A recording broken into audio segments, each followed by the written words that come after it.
nesse projeto aqui, eu voltei a utilizar uma das ferramentas, cara, que pra mim é uma das ferramentas mais fantásticas para você utilizar, principalmente se você está criando um projeto Next, onde a API do projeto fica dentro do próprio Next. É uma ferramenta que pode sim ser utilizada se você tiver o back-end e o front-end da sua aplicação separados, mas eu gosto muito de utilizar ela quando eu estou criando um projeto full stack, onde a API e o front-end são unidos, né? Que é o caso desse projeto aqui, né? E antes que muita gente venha falar, Diego, isso não funciona, isso só vale para projeto muito pequeno, né? Você criar a API da sua aplicação dentro do Next, você, sei lá, tá fazendo alguma coisa muito errada.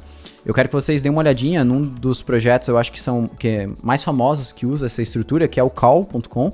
Não sei se vocês conhecem, mas é um projeto aí que já recebeu mais de 30 milhões de dólares em investimento. E ele é um projeto totalmente feito em Next, onde a API ela é criada dentro do próprio Next. E, cara, funciona perfeitamente, é uma referência muito grande aí na parte de projetos com Next.js e ele é totalmente open source, né? Cara, eu venho utilizando essa ferramenta, que é, como o próprio Thales aí já acertou, o TRPC. TRPC, que, se eu não me engano, é uma sigla para Typed Remote Procedure Call. Eu acho que é isso, TRPC, que talvez faz também uma analogia ao gRPC lá da Google, né? E algumas outras tecnologias que seguem essa mesma nomenclatura. O TRPC é basicamente uma tecnologia que permite a gente, no front-end, saber exatamente quais rotas estão disponíveis no back-end e quais parâmetros essa rota recebe e quais parâmetros essa rota devolve. Então, deixa eu mostrar um exemplo para vocês, né? Se eu vier aqui no pacote TRPC, vir aqui dentro de routers, aqui dentro de uploads, vocês vão ver que aqui dentro eu tenho algumas rotas. Só que essas rotas aqui dentro do TRPC, elas não são criadas utilizando o padrão REST. O TRPC é como se fosse um GraphQL na vida, né? Ele tem um padrão próprio. Então, a nossa aplicação, ela não é REST, né? A gente não está criando uma API REST. E aqui, como vocês bem podem ver, eu tenho uma rota, por exemplo, getUploads, que é a rota onde eu listo os uploads, né, de vídeos feitos. E aqui eu falo que essa rota ela recebe um input. O input aqui no caso do TRPC, ele sempre vai utilizar o body, né, da aplicação.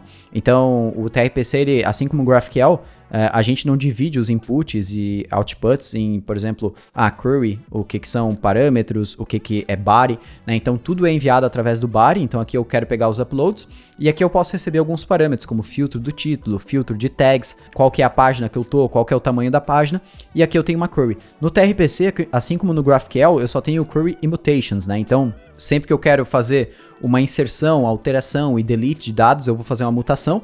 Quando eu quero buscar um dado do back-end, eu sempre utilizo uma query, assim como é lá no GraphQL. E aí aqui dentro eu tenho toda a minha query que bate diretamente no banco de dados, como vocês bem podem ver, e no final ela retorna aqui os vídeos e o page count.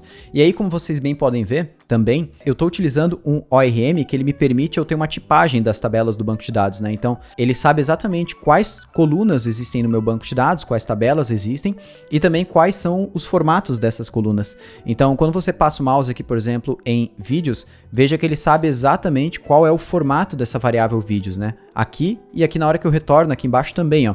Page count também, ele sabe que é um número, né? E o que é o mais interessante disso?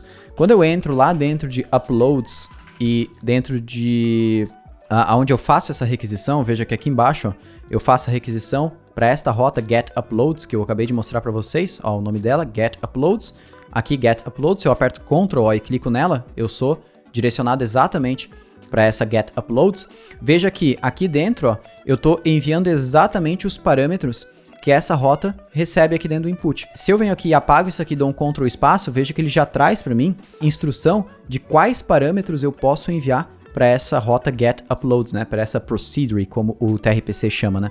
E outra coisa interessante é que, como aqui dentro eu estou retornando vídeos e page count, exatamente também aqui no front-end são as informações que eu posso recuperar de dentro dessa rota, então dessa procedure, né? Então olha só, vídeos e page count. E o mais interessante é que se eu passo o mouse em cima de vídeos, ó, ele sabe exatamente o formato que essa informação vai vir. Então aqui embaixo, na hora que eu vou utilizar, fazer o map, por exemplo, dentro dessa listagem de vídeos, né? Quando eu vou dar um vídeo ponto aqui, ó, olha só, ele já sabe exatamente quais são todas as informações que eu tenho lá dentro do meu vídeo. E se por acaso, em algum momento, aqui no back-end, eu adicionar uma informação a mais, por exemplo, message, hello, word. E aí eu volto lá no front-end, venho aqui em cima no retorno dessa função, dou uma vírgula, já está aqui, message. Ou seja, ele já sabe exatamente as informações que estão sendo retornadas de dentro do meu back-end. E como eu falei, né, eu voltei a utilizar essa ferramenta, porque é uma ferramenta que eu já utilizava bastante no passado, só que eu tinha parado de utilizar até por essa atualização que o Next teve na questão de Server Components. O TRPC estava um pouco não definido sobre como que o projeto ia continuar para suportar as Server Components. Não é que ele estava definido se ia continuar ou não, mas qual que é a API que ia ser utilizada. E aí, recentemente, eles lançaram na documentação lá do TRPC uma maneira da gente criar aqui dentro da nossa do Next, né? Um carinha que a gente chama de Color Factory, que é basicamente uma forma de, quando eu faço uma requisição que está partindo de um Server Component aqui dentro do Next.js, ao invés de ele fazer uma requisição fetch, né, uma requisição com Axios, fetch ou qualquer coisa da vida, ele consegue, na verdade, o que ele vai fazer é chamar essa função, por exemplo, a função getUploads, diretamente pela camada de servidor da minha aplicação, sem fazer uma nova requisição. Porque, como eu estava falando antes aqui na live, uma das grandes, digamos, dúvidas que o pessoal que é mais iniciante tem quando vai trabalhar com o Next utilizando essa arquitetura de Server Components, principalmente para a galera que está criando API dentro do próprio Next, é essa questão de requisições que acontecem dentro de Server Components. Porque se a gente for pensar, quando eu estou criando uma aplicação que ela utiliza de Server Components, imagina que eu tenho aqui o meu servidor, que está rodando aqui com o Next, e eu tenho o meu client, que é o navegador do usuário, certo? Se eu tenho um client component, né, que é um componente renderizado pelo lado do cliente, e aí eu faço uma requisição fetch aqui dentro dele, o que acontece é que essa requisição fetch, ela vai lá, bate no servidor, traz a resposta e pronto, aí eu tenho o JSON aqui para eu montar a interface. Só que imagina que eu estou criando um server component, então o server component, diferente de um client component, ele tá sendo renderizado aqui na mesma camada que o servidor do Next, que é onde está a nossa API, certo? Então, se ele está na mesma camada do servidor, por que eu vou, quando eu for precisar de algum dado, por exemplo, fazer uma requisição fetch deste carinha para este carinha aqui, sendo que eles estão na mesma camada? Não faz muito sentido. É como se eu tivesse um servidor Express, e aí eu estou acessando uma rota do servidor Express, como por exemplo, sei lá, a listagem de usuários, e essa rota faz uma requisição para o próprio servidor. Então é como se fosse um paradoxo, né? E isso acaba gerando bastante problema. Porque, por exemplo, se eu tenho uma rota que ela lista usuários, e aí aqui no Next, né? E dentro dessa rota lá eu tenho uma chamada para o banco que faz lá get users, né? Que traz todos os usuários de dentro do banco de dados.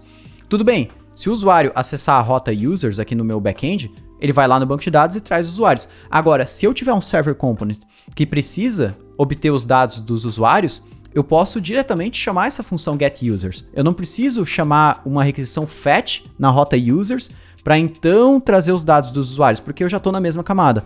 E aí o TRPC ele criou esse Color Factory que faz exatamente isso, né? Ele evita a gente ter uma chamada fetch acontecendo de dentro dos nossos Server Components para a gente obter dados ali nos nossos Server Components, que eles são dados que já deveriam que já estão na mesma camada, né?